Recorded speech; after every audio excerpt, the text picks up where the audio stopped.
Okay, welcome back. This is our traxxas 3.3 teardown video, segment number 2.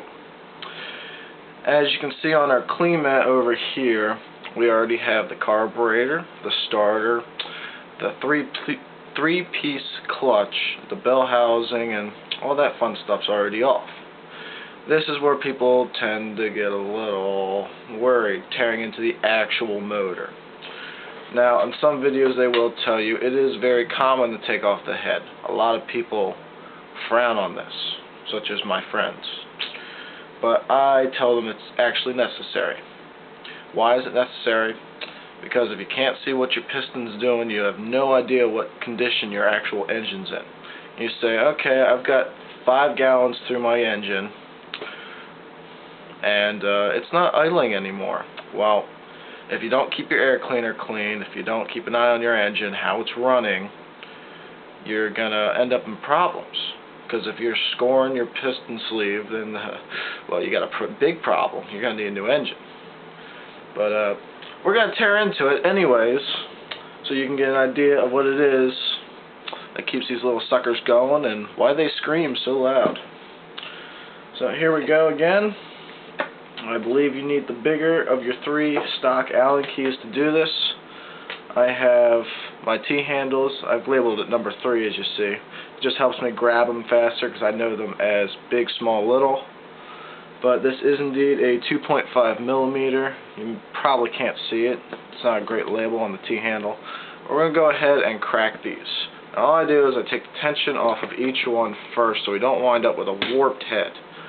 You heard that one crack. I got these torqued down pretty good, but not all of them are as tight. It's not something you want to do. I was foolish. You want to have them all torqued about the same, but you don't have to break out the torque wrench. Okay, so I got them all released. I'm going to go ahead and start taking, just spinning my T-wrench, get them all out of the holes. At this point the head is very loose. I'm just holding it down so it's easier to work on. I might have hit this one already. Alright. Now this should just, yep, pop right off. There you go, you have an open cylinder. Usually this head gasket will stick to the head, but since I recently had this apart, I have oiled the whole thing. That's probably why it didn't stick.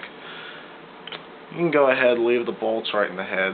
Sometimes they can be a pain in the butt to get back down through those holes, but I don't have a problem with it. But I'm just going to go ahead and leave them in there. Place that on my clean mat, and put the head gasket on top of the head so you know it's there, since it's not sticking to it. Then we can go ahead and take off the motor mount. Same, number 3, or the 2.5 millimeter. Just go ahead and spin them out in the same fashion. Put your bolts somewhere safe so you don't lose them. They're not that expensive to replace, but the store I go to doesn't carry these exact style. They carry a plain gray one, or plain black one rather. These look so much nicer on the engine. Try to keep your originals. Alright. That's all that has to say. That's out of here. You don't really have to worry about keeping this clean, but I cleaned it already to an extent, so we can put that on our clean mat.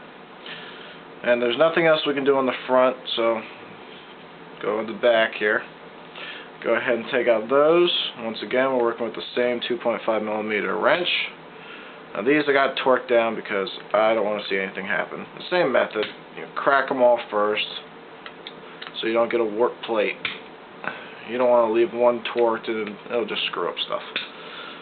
So go ahead, spin them out. You'll notice they are black and they look oily because, like I said, I had this apart and everything got oiled. For your oil, I recommend a WD-40 or the after run oil that comes with the car, or at least some of them. Oh, I don't have one all the way out.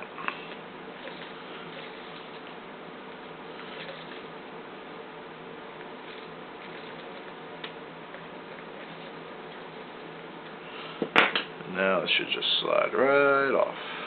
And usually you'll take that the secondary shaft with you. And go ahead and lay that down. Take that out very carefully. It is a precision bearing in there. Very easy construct. The notches in here go to the other side of your connecting rod. You'll see it. I don't know if you can see it. I don't have great lighting on this, but it's in there. All these notches do is go on the other side of the connecting rod. You will notice there are two. For that exact reason, I'm not sure. Maybe it's a balance thing. Wouldn't surprise me. Especially since these guys can rev out up to the upper 40s, 50,000 RPMs. So, yep, wouldn't surprise me. Balance is definitely an issue here, even though it doesn't weigh squat. We're going to take that out. We're going to put that on our clean mat on the opposite side because those internal parts. We don't want to mix up the internal and external for clean reasons. We'll go ahead and put the bolts next to that. Okay, now at this point, you got to take this out. This is your cylinder. There are a few methods that people have said to using this. Some will pry, some will put something down in the cylinder where the port for the two-stroke is so that you can push it up. Personally, the strongest piece in here that I can rely on, I think, is that crankshaft with the actual round part where it is all cast and it's not specifically weak or maybe the strongest internal part. And then what I'm going to do is I'm just going to pry up on the bottom of this pit on the cylinder sleeve without touching the connecting rod and without touching the piston skirt. This part I will not be able to show you too clearly, but to be clear, it's very delicate and very risque. If you have a better way of doing this, I suggest you use it. For me, this works. I don't have a problem doing it. As you can see, I already have the piston up a little bit.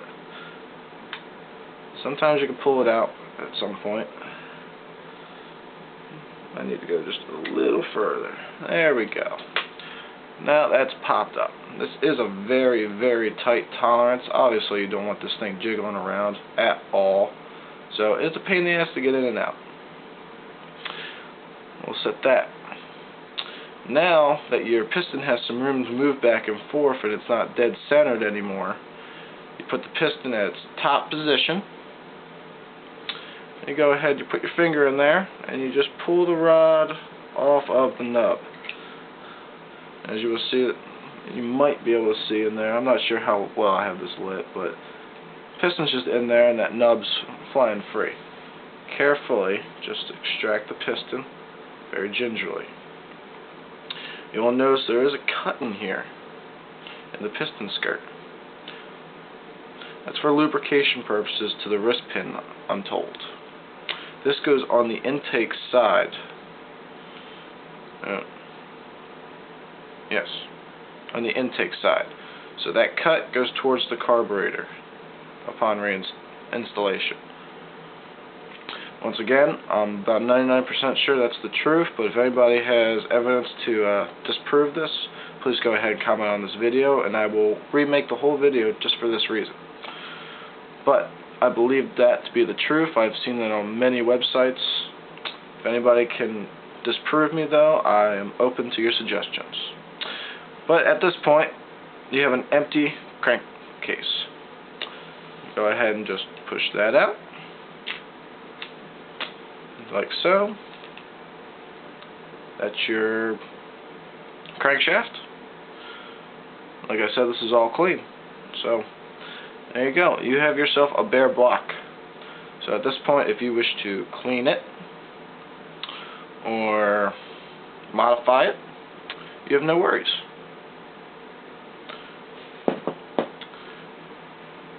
That's my teardown video. Personally, I've taken this apart because I recently found out that my carburetor was leaking, so I had fear of dirt in the crankcase. And it was appropriate fear. I did have dirt all around this inside edge when I broke that seal, when I first took this apart. But I didn't want to show you guys that. I'll tell you about it, but I don't want to show you it. Then I just proceeded to hose down this whole thing. I cleaned the outside and inside very thoroughly with WD-40. That would be my recommended oil for cleaning purposes. It breaks down the nitromethane and the two-stroke oil that's inside, infused to it, or dissolved into it rather. It's a handy cleaner. It'll keep it clean, it'll keep it lubricated, and it's pretty cheap. WD-40 is a must. I use a knockoff brand for cleaning reasons only, but when it comes to final hose down before I go to try to run this again, it gets hit with WD-40 because I trust it more, and it actually does burn a little bit. My other brands, I'm not sure if it actually burns.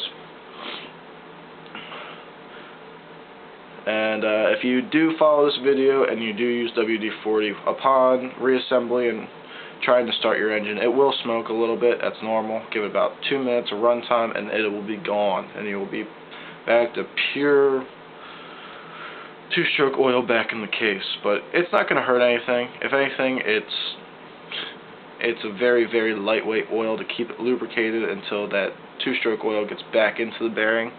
It won't hurt anything for sure. Might make it run a little funny because it lowers the octane. But other than that, after you get her heated up to full temperature, that shit should burn off real quick. But that's been my teardown video. I hope you enjoyed it. Any questions, comments, or concerns, please go ahead and post on either of these segments. And look for more videos.